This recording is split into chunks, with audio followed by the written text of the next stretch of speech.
Hi there, my name is Caroline and I'm with Echolocity.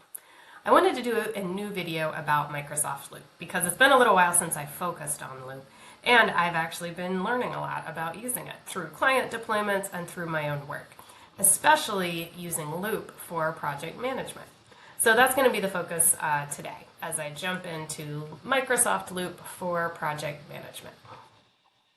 Now, if you've been trying to use Loop or seen demos of it, gotten product release notes from Microsoft, it's often described as kind of a notes-taking app or a better notes-taking and collaboration app.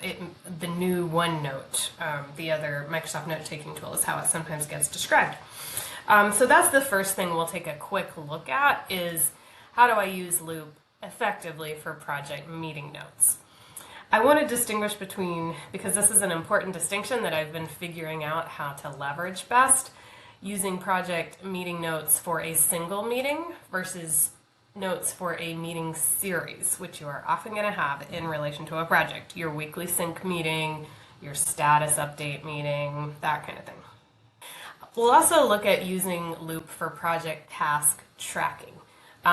You may know that there is the ability to track tasks within Loop, but how do you do it specifically for a project where you might be working on a project schedule and needing to make sure statuses are updated and things like that. I also have been finding that Loop can be very useful for some of the other components of a project that you often need to be using and collaborating on, like a project charter. We'll take a look at some other project resources that you might use Loop for as well to produce. And then the container for all the things related to a project is going to be a project workspace. And this is the capability that Loop in particular has, their team has been building out and making a little bit easier to use and a little more functional. We'll end taking a look still at some gotchas, at some things that still can come up when you're using Loop a lot that maybe we can call attention to and get the Microsoft team to work on. But let's take a look first. I might actually start working in Loop. If I'm a project manager, I've got a project team that I'm assembling and I'm ready to kick off a project with them. But I'm probably going to start out at the workspace level in Loop. And if you're on the Loop homepage, you'll see if you've got workspaces that exist already, things organized by workspace. This is very similar. This is a sort of a common idea across software, but it's just a way to group Loop pages.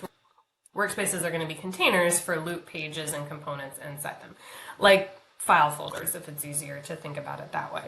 There isn't much functionality to the workspaces in themselves other than managing access. You can add members, and these are going to be people in your Microsoft tenant. You can type in the emails, and people will get access to the workspace and to everything inside that workspace. You also can, this is a little bit newer functionality, actually generate a link to the workspace, copy that link. If you need to put it somewhere else, put it in your meeting notes or somewhere else to help people actually land on that workspace rather than in a specific Loop page. You can do that here as well. An important thing to remember about workspaces, like this one, for example, that I created called Orlando Project, is that you do need to make sure Loop pages are either created inside the workspace, like click into the workspace and then create a page, or that you actually manually add them to the workspace. So we'll take a look at how to do this first with meeting notes, because those are things that are going to be automatically generated from Teams.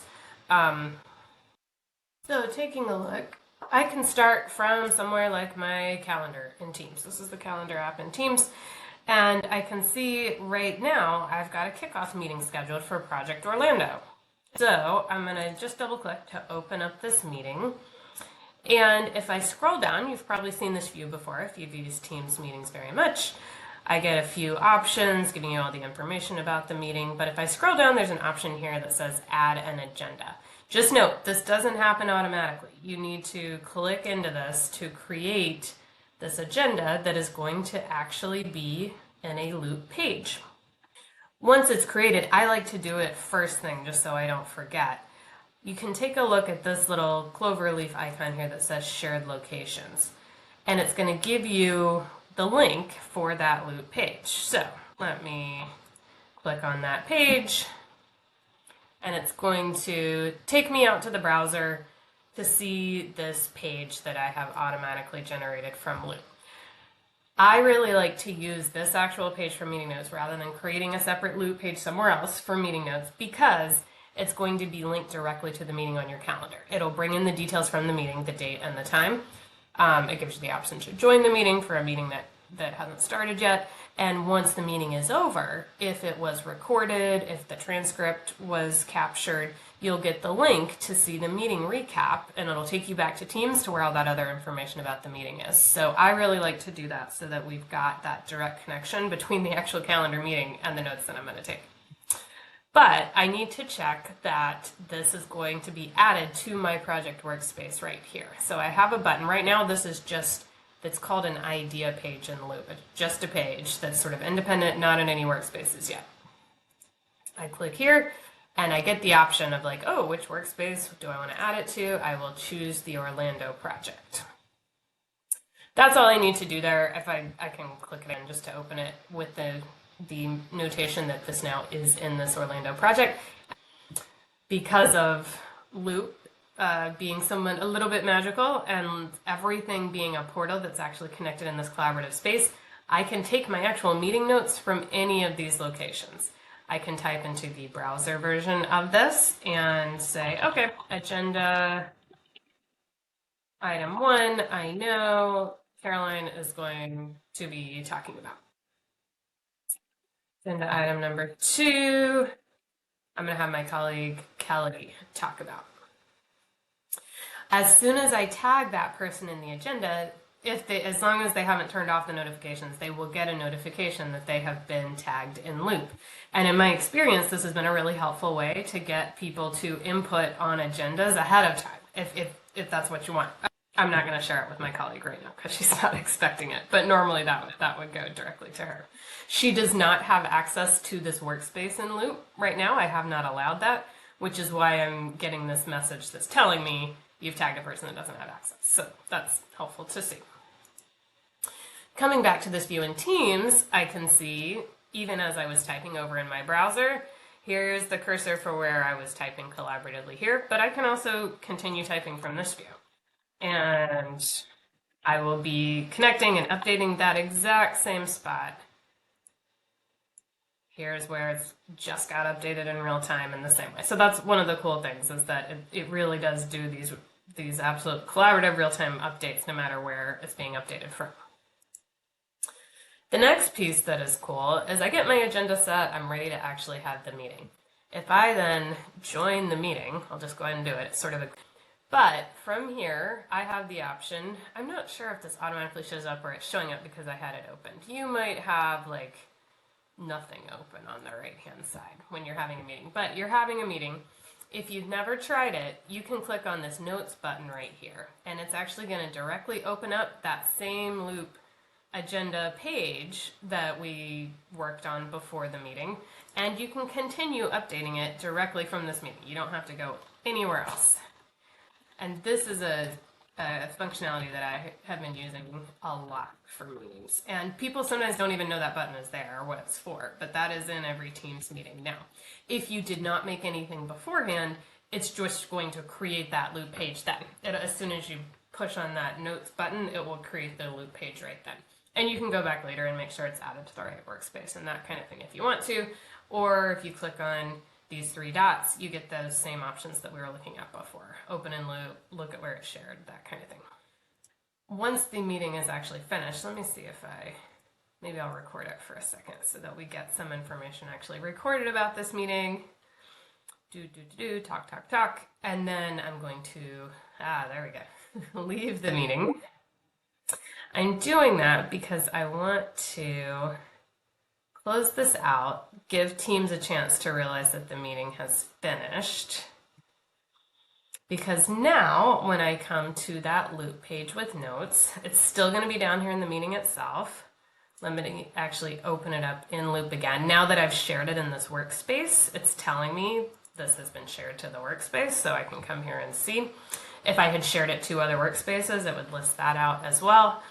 And now that the meeting has happened, or like you've got some more content on it, you can see that you're actually getting the link from the loop page back to the video of the meeting that was recorded, which I won't start going. So all that to say, this connection between the meeting and the meeting notes and the project workspace is really important, because I think we've all had the experience of taking meeting notes in a notebook or on a napkin or on your notes app on your phone or in a Word document or wherever it might be, and scrambling to find it again after a meeting. Or even if you do have it, doing kind of the painful exercise of, I need to write a meeting follow-up. What did we take notes on? I need to send out this, after action items report, and I've got to type it all back in and redo it.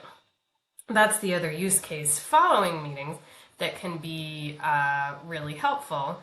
I'm not going to get into Copilot a lot today because you may not have a Copilot license, but just spoiler, once you have some content in a loop page, you're going to have the option to use Copilot to do things like generate summaries of the content and things like that. So I'll do a follow-up video to cover that, but sort of through the whole cycle of a meeting, Loop can be very useful for tying it all together. The other thing that I like about this that Microsoft very much was thinking about when they have been developing this tool is it's very easy to have a segmentation between project work, or really any kind of work, and like the meetings about the work or the communication about the work. This type of communication tool is one of the ways we can bridge the work of projects with the communication and meetings about projects more effectively. So, as I said, I want to make a distinction too between, especially in Teams, a single meeting like this one that we just sort of demoed, and doing a meeting series. I like the functionality, but you just have to make sure you're keeping it straight in your mind. Taking notes on a meeting series is going to be a little bit different. Let me close this and we'll just take a look at it again. I know I had an upcoming meeting series here about the same project Orlando called Weekly Project Sync. I'll click into it. I can see there I've got the normal information, but I've got this note here. You're editing an occurrence of a meeting. If you keep editing just one occurrence of a meeting series, you can do the same thing. You can generate a loop page with agenda, you can share it out, you can access it during the meeting. But this is going to be a single page just for that one meeting occurrence. You can also choose instead, magic purple words right here, edit series. If you switch to editing the meeting series, you will access a different loop page, or create, in this case, I'm going to create it now, a different loop page that will be linked to every meeting in the series. It will be a series loop meeting page. And I find that to be really helpful for a meeting series where you're often needing to go back and see what happened in the previous meeting, look forward to meetings ahead, but keeping all those notes and resources in one spot. So you see I clicked into this. This is called Weekly Project Sync 1. Let's see if we can, it's not been shared to any workspaces yet, not surprising since I just created it. I'm going to add it again to my Orlando project workspace and open it in the workspace. And it's always going to note the first occurrence of the meeting. So this is always going to be kind of the timestamp at the top of this particular page. However, when I go to future meetings and access this, it's going to bring me back to the same page. So I can keep a running meeting, a running set of notes to refer to every time, rather than having separate pages for every single meeting, which I personally find very useful. What I have done kind of as a helpful way to keep track of them is just note which day my agenda is for.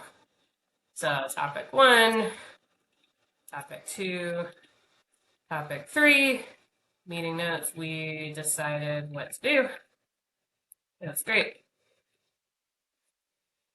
Okay, so now if I come back out and I want to, we say we had the meeting. Now, if I come back out to my Outlook calendar to a future occurrence of that meeting, when I'm ready to have that same weekly project sync meeting in the future, I click on it. Again, by default, it's going to tell you you're editing an occurrence of a series. But you can also choose to edit the whole series, and now I've got this list of running notes that I can access. And what I want to do is just note, so this is the next week. 314, 325. Oh, I haven't even talked about all the formatting options that there are in Loop, and I just messed those up. Let's do that again. That's an H1. I could do it, and I guess I could do another video if you wanted kind of a boring video about headers in Loop. Oh, there's my email about getting notified for things in Loop. Make that an H1 and proceed with my agenda for that next occurrence of the meeting. So I really like this for meeting series. So you just keep adding your notes for the most recent meeting at the top, and it's really easy to scroll back and see notes and things from previous meetings. Just like I keep saying, the thing to make sure you're doing is that you're editing the meeting series, and you will be brought to this page. When I look at where it's shared, it's already shared in that Orlando project workspace, so you're good to go to keep using that for notes.